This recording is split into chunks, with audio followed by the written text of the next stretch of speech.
Nandito tayo sa P6 Carizome. Ito may medyo pinapaluangan na naman ang kalsada ni Consel Noriel Baldonado. Dahil siya ang presidente dito sa P6. Ito.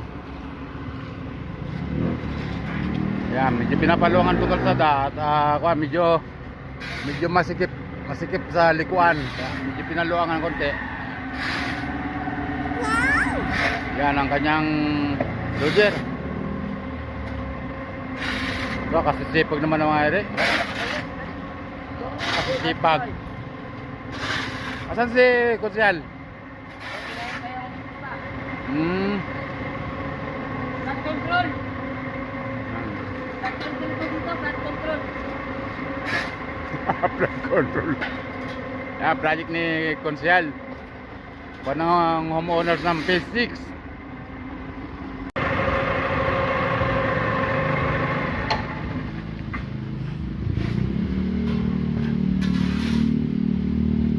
Sipag naman itong operator na ito. Pogi pa. Kasi sipag ng mga tawa ni Noriel Baldonado. Consel Noriel Baldonado. Yan ang president ng P6. Pero wala siya rito, mga tawa niya lang nandito. Ito, truck niya rin mga ito. Ano, ito ang loader niya. Ayan.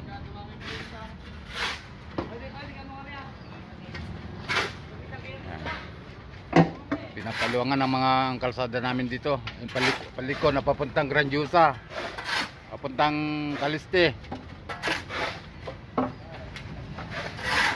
Ito ang highway namin, oh.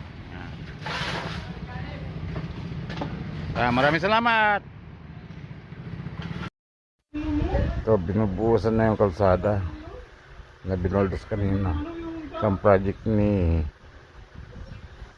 First Councilor Noriel Baldonado ng Punta Uno. Siya namang presidente ng Carizome P6.